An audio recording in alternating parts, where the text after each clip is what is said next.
I'm very excited to welcome our new sponsor, Higher Nature, who have created Rekindle, which I'm currently trying out and is working a treat, a 100% natural libido-enhancing supplement for women, which contains clinically backed ingredients to give your sex life a boost.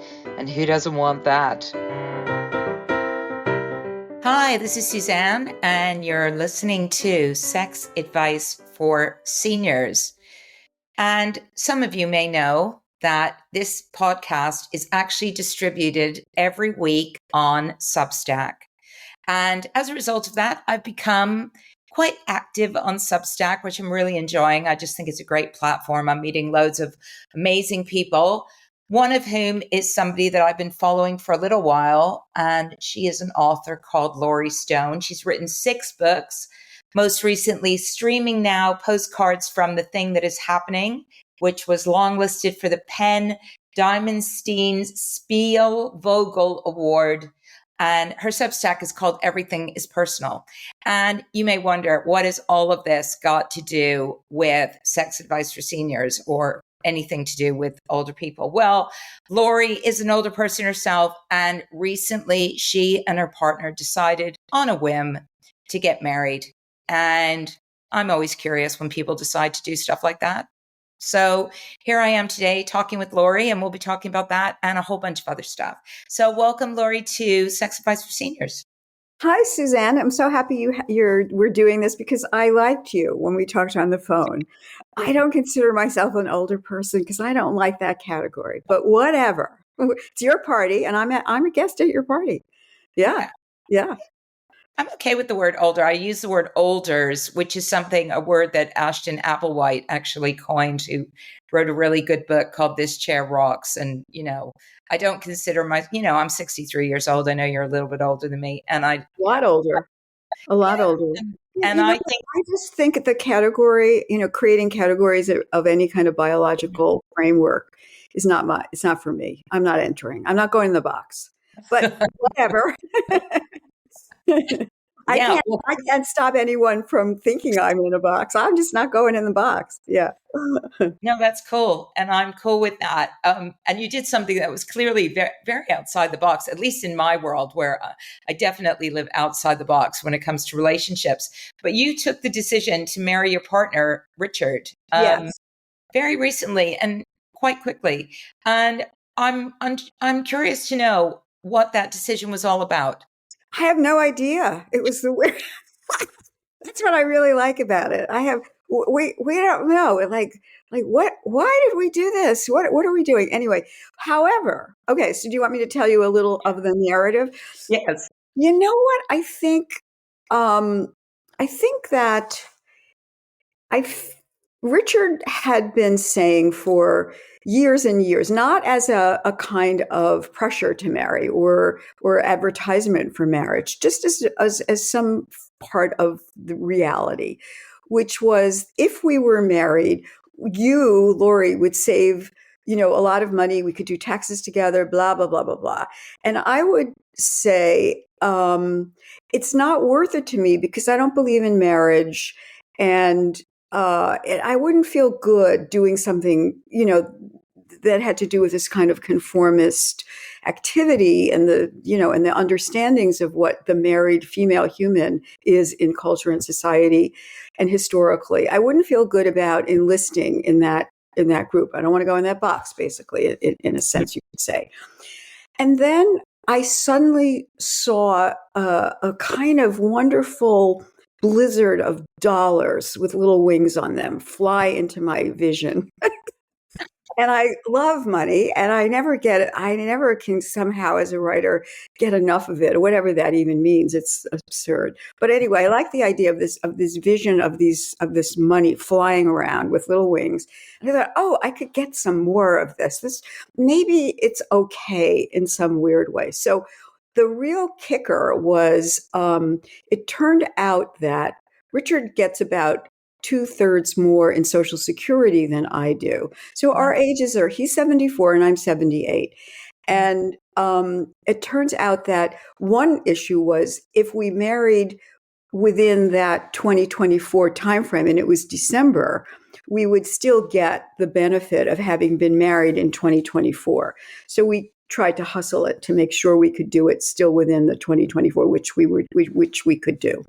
And then the other thing it turned out that was in a year, I could apply for his amount of Social Security, which doesn't take anything from his payment. I think I just get the same amount. I know, who even dreamed of this?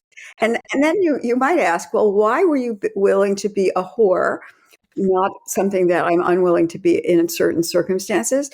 Now, as opposed to earlier. And I think it felt less, something had shifted in me. So time does pass, and one experiences oneself moving through time and space, of course, and it changes. Whether the changes are age-related or not is not going to be knowable, but we do know that there is change, there is time, and and these things occur. So one of the things that occurred was I realized I didn't really give a fuck about what anyone thought of me doing anything. It had lowered its pressure sense. And that the bigger category of annoyance and misunderstanding, misidentification of me had moved from the possibility of, female conjoined with male in state, understood, blah, blah, blah, to old lady, old female human, was so much more of a kind of box that I was actively resisting than these other things. And I thought I could get the money, basically. However, it's not. It turned out that it made us happy. It made us happy a little bit. We didn't really know why, but we noted that it did. And then it made like a gazillion people we didn't even know really happy. And that felt good because so at first I said, let's get married. I'll get all this money and let's not tell anyone. And then that felt like so dishonest and that not at all how I've ever lived my life. And Richard didn't care one way or the other. And then suddenly I wrote about it in a Substack and he said, how come, wait, I thought it was supposed to be a secret and now you're telling everybody. And I said, you're right. Sorry, I didn't mention it ahead of time, but I was stuck. Like this was the most interesting thing that had happened recently. I had to file a piece and I was like, oh, okay, well, what about that? So that's what happened. It was like an expedient, but I don't actually think any of the things I'm talking about explain or underpin lots of other emotions that have since surfaced, right? Or been kicked up. So one of those, tell me if I'm saying too much. Is this still? It's interesting. Okay. So back to the narrative. So one of the things was like, oh, everyone's so happy for us. And then I was very suspicious and I liked it. I liked the attention, but I was afraid, of course, always that it was misattention. Like, oh, they're happy for congratulating us. Like somehow this is an accomplishment or achievement, or we finally surrendered and we're now in the fold. And the Times piece that was done about us had that flavor to it in the headline, which very much pissed me off. It said something like, okay, I'm jumping ahead, but the Times wound up once I told people we were going to do this thing and then we had done it, I wrote a Substack post called Hitched. And so as a consequence of that, one of the writers who writes the Vows section in the New York Times contacted me and she said, would you be interested in me doing a Vows piece about you and Richard? Again, the dollar things flooded into my mind because I thought the New York Times, they'll advertise me and my name will be around and I'll get more subscribers and a certain number will become paid subscribers from just being in the New York Times. I thought, well, hang on. Now the other bait and switch aspect to all of this is that I had also been asked a couple of weeks before all of this happened to write a piece for the New York Times book review. And then the book that I was asked to write about created a certain kind of drama for me. And I wrote a piece. I knew there was no chance in hell that the Times would ever publish. So when I thought I was going to write a piece for the Times, again, the dollars, the wings, that flew out. That had to fly away because I knew the Times wouldn't publish what I wrote. I will be publishing it on my Substack. Anyway, So there is Tammy Lagorce who says, "Can I do the vows thing again?" Yes, yes, of course. Why not? Who cares? Again, like advertise me, promote me. I'm all about the Substack. Just get those people there, read it, read away, pay me to live better, Yeah. by subscribing, all of that. And Yeah. then the headline, Tammy did a good job. Tammy did good. But the headline, they kept trying to sort of fold us into some framework of what a vows piece is, and there was a lot of language that we had to say, no. I don't think so. Like they even used in one draft there was the word elope, and I said, Tammy, Oh, please, there's no eloping here. Yeah, we did get the license, and then the next day we found a judge and got married. That did happen. But yeah. it was no plan. This was not it was not a marriage. It wasn't a wedding. It wasn't any of those Yeah. things. Yeah. And in the ceremony, I hadn't really given any thought to what the judge would say, except for one thing, using the words husband and wife, which we said ahead of time to say married people. But there was all kinds of other language during the ceremony. And I kept stopping to line edit the judge. And he was very game. He was a very jolly guy, and he was having a good time. It was all like a party. It was like an office party because we had to get witnesses in from the hallway, these two lawyers in coats, and then one of the police officers, were our witnesses. It was great. Anyway, The film unfolding here. I hate to say it. what? The film is unfolding before Yes, my very eyes here. so the judge says the word holy at one point, and I stopped and said, "Is that with an H?" And he said, "Yes." And I said, "Oh, no, no, no, that can't be. There's no metaphysics here. We're not. That is not where we are, or who we are." But anyway, it happened, and then he got to the part where he took the holy out, and then he got to the part where forsaking all others, and I said, "Are you fucking kidding me?" And then Richard had already said, "Yeah." So I got to that, and it was almost over, and I said, "Okay," that was basically said it. Like, really? Like, okay, I guess. And then it worked. So then we kissed, and we went out and had drinks. So, Oh no. but here's the thing: it's been almost 4 weeks. So this Wednesday is tomorrow. Oh, yes, today is actually the 4 weeks because we got married on a Wednesday on the 18th of December. Wow. And so today is the 4 week, well, tomorrow will be the 4 week anniversary.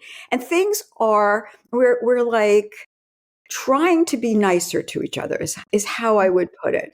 And maybe moving a little bit more quickly through our, very, very well rehearsed and dramatized arguments. We got them down. We know how to do them. You'd think we would either avoid them or go through them more quickly since we're so good at them for 18 and a half years. But no, we're like very idiot, so stupid. But I think we're going more quickly to, let's not do this. Do we really want to stay in this mood? Can we move to another mood? I'm a very fast mood swinger, like I'm going to kill you. And okay, now let's have a cookie. Well, But Richard's like, no, he's still stuck on the rock of resentment, and he's still in, like the islands of, I don't know. He's just going to hold on to, just to the town of Umbridge, right? There's no getting him off right from the town of Umbridge. So I bring my little carts up with the horses and the ponies. Can we go in there? No, he's going to hold on to it. So I think he's more willing more quickly. I wish I could say that as a consequence of now being married people, I was less provocative of producing these umbrages that he goes into, but I'm not. I'm still as awful as ever. And that's it. I mean, otherwise, I think and I also think we really like it. So we're yeah. happy that we got married. I really don't know why. It's just a mystery. But I also think it has something to do with feeling more secure. I was gonna say that. Yeah, Yeah. On a secure. deeper level. On a deeper level, right? I don't know. It feels, practical in the sense that he's a type 1 diabetic and he's practically a lifelong one. And so he's immunocompromised. Traveling, he's English, so the whole issue of what's going to happen for the next 4 years has been in our thoughts. We thought we were probably going to go to England to live if we couldn't bear staying here, and now I don't know. We just don't know. But traveling, we looked into just being domestic partners was also a way for me to emigrate there. All of that still on the boards, but hospitalizations. He got a very bad case of a norovirus thing last year, and he had to go in the hospital for a couple of days, and it was really bad. Nothing changed in terms of my access. We live in Hudson. It's a really small place, and people are very warm, and it's not like being in New York City and dealing with these kinds of situations. But nonetheless, you could be somewhere else and have to deal with them. You could be in a place you don't live in Europe, and being legally married, I think. Anyway, the thing that came to mind when I thought about it ahead of time was more like, I can hold Richard more firmly to life. This is ridiculous. It has no meaning. There is metaphysics there. Having a thought like that and coming up with an image like that is writerly and makes it has no real practical reality to it. But it was a feeling and it was a thought. So I can say that. Yeah, I mean, look, I was, I have so many thoughts, but most recently I met someone in her 50s who's just getting married, and she said the response that she's had from people when she's announced it has been very interesting. Some people have said, "Well, someone has to," Oh. and other people have said, "Oh, congratulations." And my response was, having had a partner who I wasn't with him, but I was still very close to him, who sadly died a couple of years ago. I know that as he was going through cancer, I wasn't allowed any access at the hospital. They wouldn't speak to me, and they wouldn't tell me what was going on. And he was still very, very present in my life. And had we been married, that circumstance would have been very, very different. Yeah, And it's really awful that happened to you. It's so awful. I know exactly. Well, it just made me reflect, I mean, I'm not in a situation with anybody where I would get married to somebody, but I suspect there are aspects of it purely for practical reasons, which I know is not very romantic, but as I've heard you say, some of the reasons why we do these things are about financial security. Right. Some of them are about having access to our partners when, they may be struggling from a health point of view, and being able to get access to, like, there are real consequences, sadly, of not being married. And that's one of the things that has struck me around when I have suddenly been in this circumstance where I just thought it was a given that I would just be able to ring up and say, "Oh, he's living in this place, and I just want to know what's going on here because, we spend 8 hours a day together. Could you just help me out here?" And they're like, "I can't talk to you. Sorry." So wow. That's just so bad. That kind of sucked. And I do understand sometimes there's the romantic idea, sometimes there's the financial thing. But when I started mentioning to this particular woman about some of the practicalities, she looked at me and she said, "I hadn't considered any of that. And that's not why I'm doing this." And I said, it was a romantic idea. She was doing it. She was doing it from a very romantic point of view, and that was her reason. And I totally get that. But all I was saying was that we do this for all different kinds of reasons, and none of them are any less valid in my mind anyway, to any of the other reasons, whatever reasons that we choose. I mean, you did get married at 19 to yes, someone. that was interesting. And I did write about this but I didn't want to. And I knew that it was the wrong thing to do, but I did it anyway.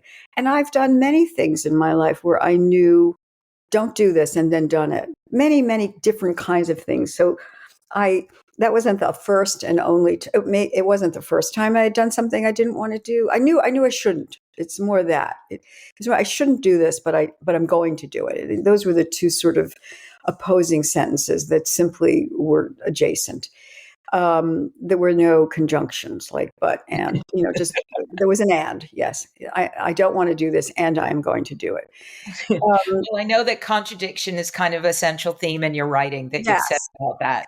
So I don't expect anything less of you, Laurie. But This was different. This was different. I did want to do it. I did want to do it, and I did do it. But it didn't change my attitude toward the institution of marriage or the unfairness of people needing that imprimatur, which links you to all of these other, male dominant and patriarchal frameworks in order to simply see people in the hospital. I oppose all of it. I wish I had all of that without, other people had it. I don't want the privilege of something that other people have to or can't even get to, because they don't have the capacity. no, I But agree. still, there's another element. There's still, all of that said, all of that notwithstanding, all of my opposition to marriage as an institution, remaining in place. What I was going to say earlier was in the Times piece did this kind of dirt to me, a dig. I mean, they probably wouldn't see it that way, but I did, which was to say, in the headline for the piece about us, which was big and very jolly and very sweet in many, many ways. It said an electron, meaning that passed between Richard and me at Yaddo. An electron softened her views on marriage. They did not. In no way has anything been softened. And I wrote back to the Times and I said, you make it sound like my feminism lost its erection.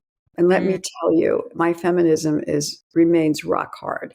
And I don't know that the Times is smart enough to understand the image, but maybe, yeah, like don't fuck with me about that stuff. You didn't get me into the fold. I didn't capitulate. I didn't compromise.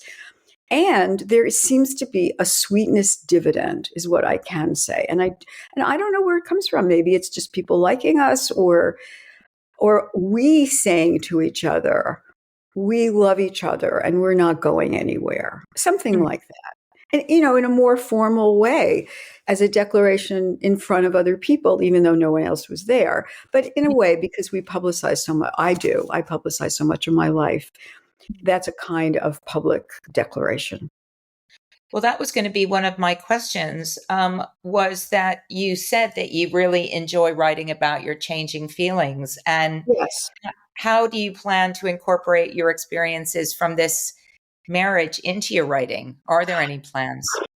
No, there are never plans. There are no plans. I don't work that way as a writer. I work along the concept of the garden of forking paths. I write a sentence and then the possibility of that sentence producing an array of other sentences comes into my thoughts. And then I think about, it's very technical, in a sense. I'll give you an example. We had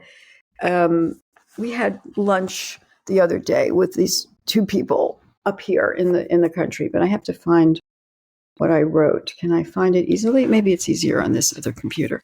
Hang on.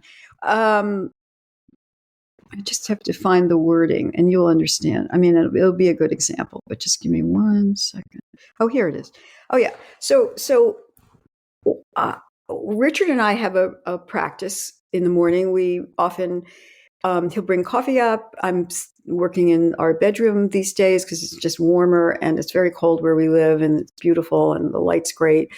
And so he'll come up with coffee and then he'll sit and write in a notebook and I'll write. We write together. We write together to whatever prompt comes into our thoughts. And so often it will be, what can I grab onto? And we're hot and heavily rewatching Homeland now. So I'm very involved with Claire Danes in my thoughts most of the time.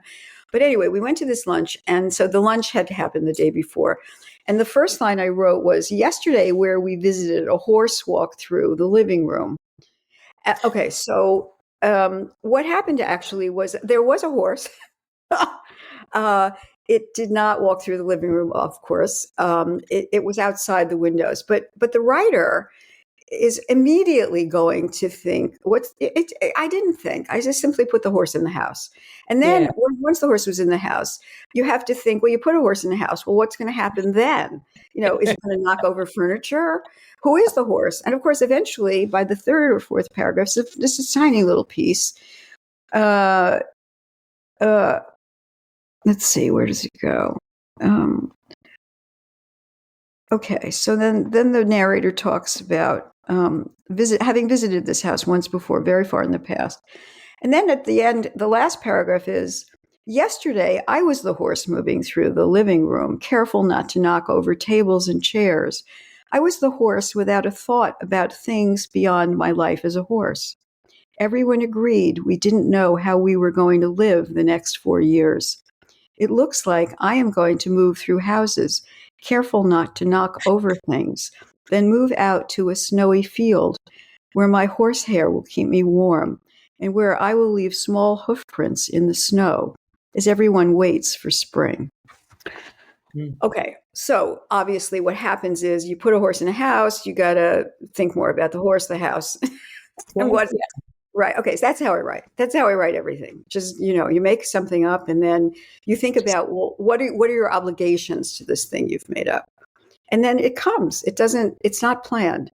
It's a way of working that I help other people learn to practice as a person who gives workshops and things. And Richard and I do together on these Zoom conversations that we guide every once a month. But yeah. How will the marriage will always be there. The marriage will then be the horse, will be with the horse. Yeah. Married horse. Yeah. And hopefully you won't knock over too many tables or Correct. or anything else, and everything will go relatively undisturbed, and that will be lovely. And that would be great. And you know what? Because we're sort of coming up to that point where we close out. But you reminded me, of course, that one of the and I'd like to promote this because I know that one of the things that you do, and you just mentioned it before, that people are able to come to is as part of your Substack offering and as part of being on the platform. You offer these workshops, and I'm really curious to know how that operates. Because I'm planning on going to the next one, which I think is great. on the 25th. The 25th of January is a Zoom conversation. So there are two things that Richard and I offer in a partnered practice. One are these Zoom conversations, and the one that's coming up on January 25, anyone who's a paid subscriber to Everything is Personal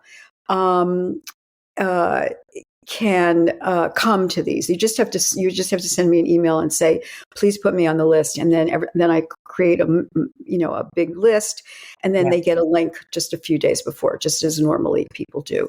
And the one that's coming up on the 25th of January, they're once a month, is on taking risks. So it could be taking risks in writing, but it doesn't have to be. And in terms of taking risks in writing, it might be for some people content. There's a lot of risk in certain kinds of things they want to write about, but they have anxiety about. And for other people, the risks are formal. What kind of work do I put out? Is it intelligible? My work is very, sometimes it might be under the category of experimental writing, although it's extremely accessible. I use language and syntax and grammar in eccentric ways, for example. So that becomes something that people could say, well, why do you do it? What do you get out of it? So there is all kinds of conversation that arises, and these are interactive. So even though there are a lot of people come with the risk one, it turned out people really wanted to air their sense of where they wanted to take more risk, or they were afraid of taking risk. And so we might have a whole series on this because we already did one, and it prompted us to do number 2. So that's coming up in January 25, and anyone is welcome to come to that, to sign up for it. You can't just come, you have to sign up. And also you have to be a paid subscriber. The paid subscription for me annually is very, very low. It's under $50 and it's only $3.75 a month, and you can unsubscribe. So, it's a very low bar financially to get in. But because I have a lot of readers, I'm operating. My idea is not to have a paywall ever, and not to create that opposition or obstacle to the content of the pieces. It's a purely literary publication. LitHub named it one of the 7 best literary publications on Substack. There are a lot of writers on Substack. So lucky. So good for Elle Stone. She got, and I didn't even know the person who wrote about it. So if you're interested in writing itself, and also it's feminist, and Substack is really rife, lousy with feminists, and it's so exciting and interesting to me because I will post some similar things on Facebook. I get many, many more reactions to overtly feminist. I just wrote a piece about Alice Munro's daughter, Andrea Skinner, in the most recent. I read that whole issue. Yeah, well, but that's my take on Rachel Aviv's piece in the New Yorker was, was really looking at it from a different point of view, from the way that she did. And so the Substack offers me the opportunity to publish but probably other people wouldn't publish of mine, even though I do get published by other people all the time. But I love the freedom of that. And I love the fact that people want to read it. So please come. Yeah. No, I want to. And I think, risk is also another topic in all of this, right? Because whether you're getting married and because you decide at whatever age you are, you just want to, or you decide like me, you never want to get married, or maybe I will, who knows? I don't know. And I don't know from day to day what's going on with my situation when it comes to love and relationships, but it's fine. It's good. It's all good. It just goes with the flow, which is fine. Yes. But it's been so lovely to talk to you, and I've really enjoyed our conversation. And I encourage everybody to check out Laurie's Substack, which is called Everything is Personal. It's really fantastic. And of course, hopefully you're already checking mine out, but you may be listening to this on some other platform like Spotify or iTunes or something, or Pocket Cast. So come on over to Substack and check us out. We would really appreciate that.